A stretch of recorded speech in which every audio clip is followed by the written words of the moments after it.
اسلام آباد میں P T I رہنما اسد عمر نیوز کانفرنس کر رہے ہیں.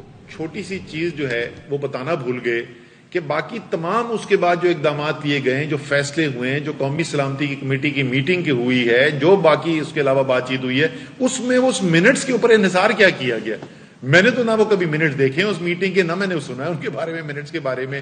جتنی بھی بات چیت ہوئی ہے وہ بات چیت اسی سائفر کے بارے میں ہوئی ہے. کون سا سائفر؟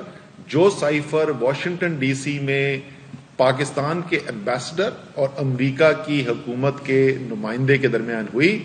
آفیشیل میٹنگ تھی، نوٹ ٹیکرز موجود تھے. نوٹس لے کر واشنگٹن ڈی سی سے پاکستان کی جو سفارت خانہ ہے اس نے کوڈڈ میسج بھیجا یہاں پر پاکستان میں فورن آفس کو. فورن آفس کے اندر وہ ڈی کوڈ کیا گیا. اچھا بائی دی وے وہ الحمدللہ انہوں نے یہ بھی کہا کہ وہ ڈی کوڈ ہو ہی نہیں سکتا، اور ڈی کوڈ ہو گیا تو پتہ نہیں کیا پاکستان میں تباہی آ جائے گی. میاں صاحب جتنے بھی سائفر آتے ہیں وہ سب ڈی کوڈ کیے جاتے ہیں، وہ ڈی کوڈ کیے بغیر آپ پڑھ نہیں سکتے ان کو. تو وہ بالکل ڈی کوڈ کیا گیا اور جو لسٹ تھی اس کو وہ بھجوا دیا گیا. پھر انہوں نے وہی بات کی کہ وہ پرائم منسٹر ہاؤس والا جو ہے مسنگ ہے. تو میاں صاحب اب تو آپ نے براہ راست بات کی ہے، میں آپ سے سوال کر رہا ہوں کہ آپ کو وزیر اعظم بنے ہوئے چند دن ہوئے تھے، آپ نے قومی سلامتی کمیٹی کی میٹنگ بلا لی. اس قومی سلامتی کمیٹی کی میٹنگ کا صرف ایک ٹاپک تھا، اور وہ یہ ٹاپک تھا کہ اس سائفر کے اوپر کیا ہوا، کیا یہ مداخلت تھی، کیا یہ سازش تھی، کیا ہوا. وہ واحد ٹاپک تھا. تو ذرا آپ قوم کو یہ تو بتائیں کہ آپ کیا اس میٹنگ کے اندر بغیر سائفر پڑھے چلے گئے تھے؟ مطلب آپ نے مراسلہ پڑھا ہی نہیں. آپ نے اپنے سیکرٹری سے یہ نہیں کہا کہ بھائی میں میٹنگ کے اندر جا رہا ہوں، مجھے ذرا لا کے دکھاؤ. اصولاً تو آپ نے ظاہر ہے پہلے آپ کو پڑھنا چاہیے تھا، پھر فیصلہ کرنا چاہیے تھا کہ میٹنگ بلانی ہے نہیں بلانی. آپ نے بیان داغ دیے، آپ نے میٹنگ چیئر کر دی، وہاں پہ فیصلے کر لیے، اور آپ کہہ رہے ہیں آپ نے سائفر ہی نہیں دیکھا تھا. اور اگر اس وقت آپ نے سائفر نہیں دیکھا تھا اور پی ایم ہاؤس میں نہیں مل رہا تھا تو آپ نے یہ 5.5 مہینے انتظار کیوں کیا یہ اعلان کرنے کے لیے کہ سائفر گم گیا ہے؟ مطلب صحیح ہے، ہمیں سمجھ میں آ رہا ہے کہ آپ کو جو پریشانی ہے، آپ کو نظر آ رہا ہے کہ قوم عمران خان کے ساتھ کھڑی ہوئی ہے، لیکن پھر بھی کسی اور ہی کی مدد سے کوئی الزام بھی لگانا تو الزام تو کوئی ڈھنگ کا لگائیں. لیکن میاں صاحب ہم آپ کا انتظار کریں گے، اس بات کا آپ کو جواب دینا پڑے گا قوم کو کہ کیا آپ نے قومی سلامتی کمیٹی کی میٹنگ چیئر کی بغیر سائفر پڑھے ہوئے، بغیر اس کو دیکھے ہوئے، بغیر اس کو ماننے کی ضرورت محسوس کیے ہوئے؟ تو یہ ضرور بتائیے گا. اور آڈیو لیک سے جانے سے پہلے میں میاں صاحب آپ سے ایک اور سوال بھی پوچھنا چاہتا ہوں کہ وہ جو آڈیو لیک ہے جس کے اندر آپ یہ مریم کو کہہ رہے ہیں کہ جج کے خلاف کیس بنانا بڑا ضروری ہے ڈار صاحب کے آنے سے پہلے تاکہ اس کو مینج کیا جائے، اور مریم آپ کو کہتی ہیں کہ نہیں انکل ان کو منانا چاہیے، تو آپ نے یہ کیس مینج کرنے کے لیے ان کے خلاف کوئی کیس بنایا تھا یا آپ نے منانے کی کوشش کی تھی؟ یہ بھی ذرا قوم کو بتا دیں، کیونکہ اتنی سارا پاکستان اس آڈیو کو سن چکا ہے، بڑا تجسس ہے لوگوں کو کہ آپ نے ان دونوں میں سے کون سا راستہ اختیار کرنے کی کوشش کی. پھر میاں صاحب نے یہ بات کی کہ سیلاب آ گیا ہے اور پتہ نہیں کیا کیا. اچھا وہ کوئی میرے خیال میں خاص انہوں نے کسی سے کہا تھا اردو لغت کے اندر جو نا مشکل لفظ کو عمران خان کے لیے ڈھونڈ کے لائیں، پتہ نہیں صفاق تھے، پتہ نہیں کیا کیا کہا.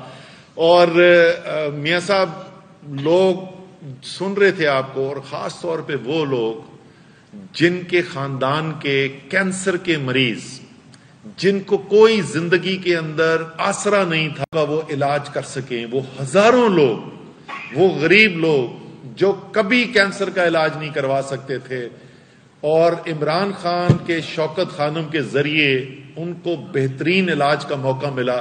وہ سب آپ کی بات سن رہے تھے اور وہ کہہ رہے تھے کہ کیا کوئی صفاق آدمی ایسا ہو سکتا ہے جو اپنی زندگی کا اتنا بڑا حصہ خرچ کر دے لوگوں کی بے یار و مددگار لوگوں کی مدد کرنے کے لیے. تو ذرا سوچ سمجھ کے الفاظ استعمال کریں. لیکن انہوں نے یہ الفاظ استعمال کیے سیلاب زدگان کے لیے. اچھا میاں صاحب آپ کے پاس شاید ابھی تک یہ نہ آیا ہو، ایک ابھی ریسرچ کی گئی ہے. اس ریسرچ کے اندر لوگوں سے پوچھا گیا کہ آپ کے خیال میں کون سی پارٹی ہے جس نے سب سے زیادہ سیلاب زدگان کی مدد کی، تو اس میں پہلے نمبر پہ جواب جو ہے وہ تھا تحریک انصاف. پھر سوال پوچھا گیا کہ کون سا لیڈر ہے جس نے سب سے زیادہ سیلاب زدگان کی مدد کی، اور اس میں نمبر 1 پہ جواب تھا عمران خان۔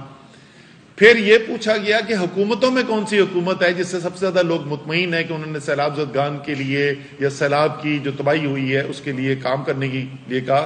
پہلے نمبر پہ خیبر پختونخوا ہے، دوسرے نمبر پہ پنجاب ہے۔ پی ڈی ایم کی حکومتیں نہ پہلے پہ ہیں نہ دوسرے پہ ہیں۔ آپ کیوں عوام آپ کو یہ کہتی ہے؟ آپ کہہ رہے تھے کہ عمران خان جو ہے سیاست کر رہا ہے کیونکہ جلسے کر رہا ہے۔ آپ کیا کر رہے تھے؟ آپ عمران خان کے اوپر، تحریک انصاف کے لیڈرز کے اوپر، تحریک انصاف کے ورکرز کے اوپر سیلاب آنے کے بعد کیا بولتے ہیں میاں صاحب، آپ کا ایک بڑا پسندیدہ لفظ ہے آپ استعمال کرنے، شبانہ روز محنت کر کے جھوٹے پرچے بنوا رہے تھے آپ نے۔ میں نے جیسے کہا کہ اب اگلا پرچہ جو عمران خان کے اوپر آئے گا نا وہ بھینس چوری ہونے کا آئے گا، باقی تو کوئی الزام آپ نے چھوڑا نہیں۔ ایک طرف پاکستان کے لاکھوں لوگ سیلاب کی تباہی فیس کر رہے تھے، اور آپ کی حکومت صبح سے شام کس چیز کے اوپر لگی ہوئی تھی کہ اچھا کیسے میں عمران خان کے اوپر کوئی جھوٹا مقدمہ بناؤں، کیسے اس کی تقریر کے اوپر ایک دہشت گردی کا پرچہ میں اس کے اوپر کاٹ دوں۔ ساری دنیا میں آپ نے پاکستان کی رسوائی کرائی وہ جھوٹا پرچہ بنوا کے کہ ایک فارمر وزیر اعظم ملک کا جو ہے، سب سے بڑا سیاستدان ملک کا جو ہے، اس پہ تقریر کرنے کے اوپر دہشت گردی کے پرچے کٹ رہے۔ دنیا کے بڑے بڑے جریدوں کی ہیڈ لائن بنی وہ خبر۔ آپ نے جو رسوائی کرائی پاکستان کی، امید ہے اس کے اوپر کوئی نہ کوئی تھوڑی بہت شرمندگی ہوگی۔ اسد عمر کھڑے میں داتا دربار کے سامنے تقریر کر رہے ہیں، ٹیلی ویژن چینلز پہ لائیو تقریر چل رہی ہے، پرچہ کٹ گیا کہ آپ F9 پارک اسلام آباد کے باہر کھڑے ہوئے لوگوں کو اشتعال درا رہے تھے۔ یہ کر رہے تھے آپ جس وقت آپ کی ملک کے لاکھوں لوگ سیلاب کے ساتھ کی وجہ سے سخت ترین مشکل کا سامنا کر رہے تھے، اور وہ سلسلہ ختم نہیں ہوا، وہ چلتا چلا جا رہا ہے۔ ہمارا تو آج کل ہماری ملاقات جو ہے وہ زیادہ کچہری کے اندر یا ہائی کورٹ کے اندر ہوتی ہے۔ ہاں ابھی بھی ہو گیا، ابھی کل میں ہو گیا ہوں، کل میں مسئلے کے جمع کرا کے آیا ہوں۔ اچھا جی، تو آپ اپنے اوپر قوم سے معافی مانگے کہ جس وقت آپ کو قوم کی مدد کرنے کے لیے صبح سے شام تک کام کرنا چاہیے تھا، اس وقت آپ اپنے سیاسی مخالفین کے خلاف جھوٹے مقدمے بنا کر ساری وسائل جو ہیں ریاست کی اس کے لیے استعمال کر رہے تھے۔ تیسری چیز جس کا انہوں نے ذکر کیا، اور میں 4 چیزوں کی بات کروں گا، آخر میں معیشت پہ آؤں گا۔ تیسری چیز جو انہوں نے کیا، انہوں نے کہا کہ فوج کے خلاف بات کی، اور فوج کو پتہ نہیں نیوٹرل کہہ دیا اور چوکیدار کہہ دیا، اور یہ وہ فوج ہے جس نے قربانیاں دیں۔ خاص طور پہ انہوں نے دہشت گردی کی جنگ کا ذکر کیا۔ میاں صاحب ہمیں بڑا فخر ہے کہ اس فوج نے قربانیاں دیں، اور وہ دہشت گردی کے خلاف انہوں نے جنگ لڑی، اور اس جذبے سے لڑی، اور وہ قربانیاں دی جو دنیا میں اور کوئی نہیں کر سکی، اور وہ کامیابی دلائی، اور قوم جو ہے اپنی فوج کے ساتھ کھڑی رہی۔ تو اس میں تو کوئی شک ہی نہیں، اور وہ آج تک جاری ہیں قربانیاں۔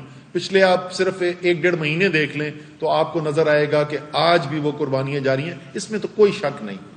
لیکن میاں صاحب ذرا سا یہ یاد کریں کہ جب وہ دہشت گردی کی جنگ ہو رہی تھی تو آپ کی پارٹی اور اس کے بڑے بڑے لیڈر اسی فوج کے بارے میں کیا کہہ رہے تھے۔ وہ شخص جس کو آپ نے وزیر دفاع کی کرسی پہ لگایا ہے، اور خاص میرے خیال میں یہی ان کے مستقبل ماضی کے بیانات ہیں جن کی وجہ سے آپ نے چنا ہے ان کو وزیر دفاع کی کرسی پر بٹھانے کے لیے۔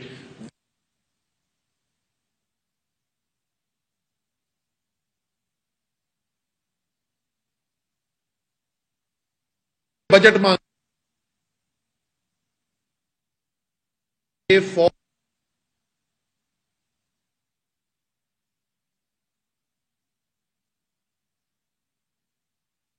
جا رہی تھی اور قربانیاں دی جا رہی تھیں۔ میاں صاحب یہ آپ کا وزیر دفاع مریم کے پسندیدہ انکل پرویز رشید کہتے ہیں کہ جرنیلوں کو کام ہے، یہ اسی وقت باتیں ہو رہی ہیں ساری جس وقت یہ دہشت۔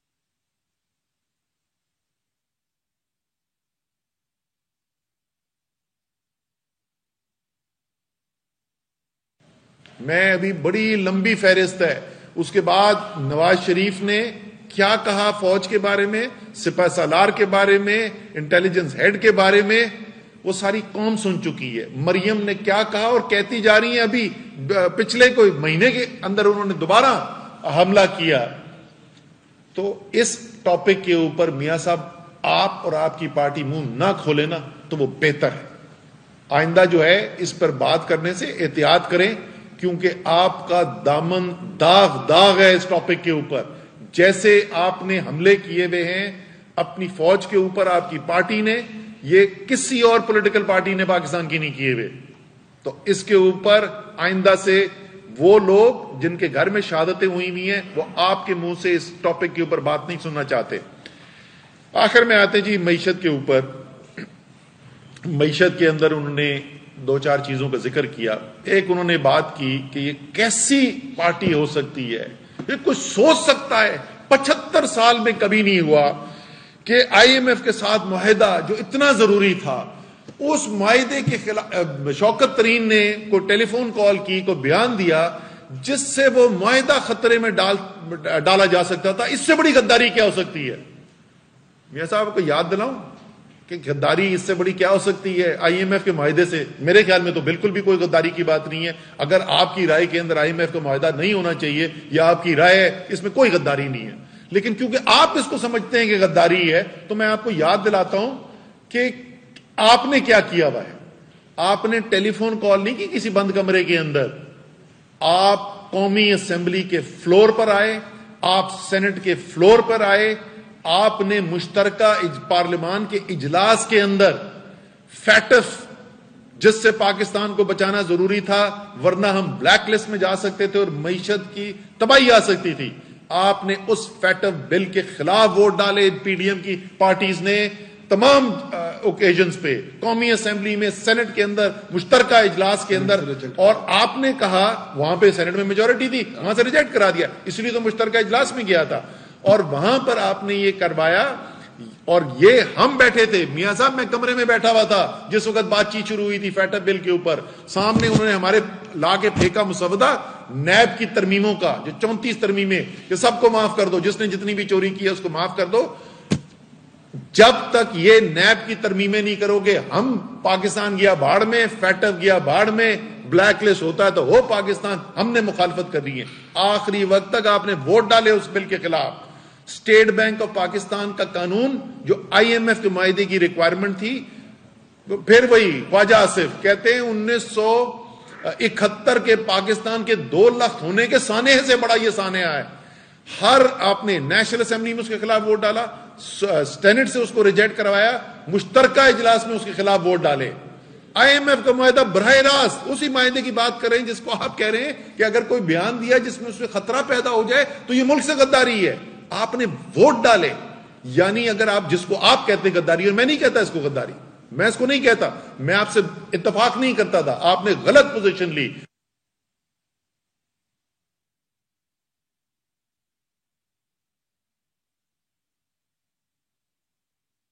آپ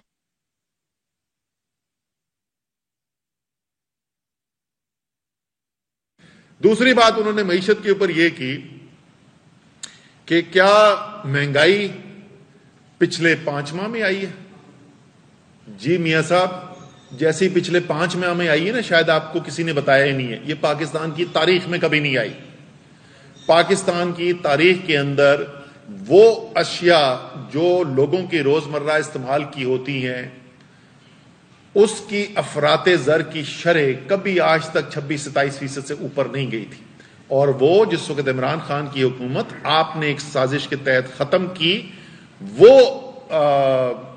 افراط زر جو ہے وہ 16% کا تھا۔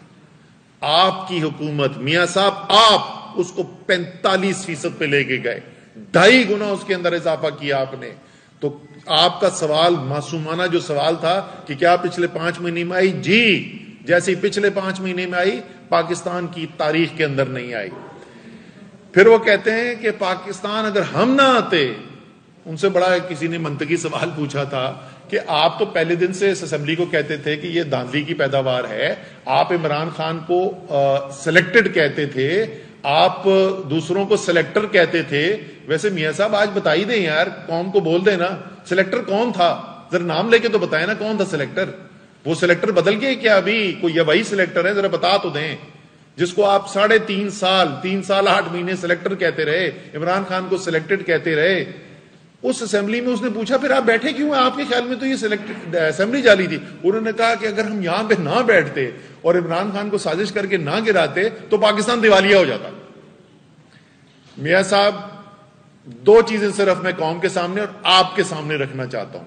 پہلا, دیوالیہ ملک ہونے والا ہے یا نہیں ہونے والا, اس کے لیے عالمی کمپنیز ہیں جو ساری دنیا کے ممالک کی کریڈٹ ریٹنگ کرتی ہے اور اس کریڈٹ ریٹنگ کے ذریعے بتاتی ہیں کہ اس ملک کے دیوالیہ ہونے کا کتنا خطرہ ہے.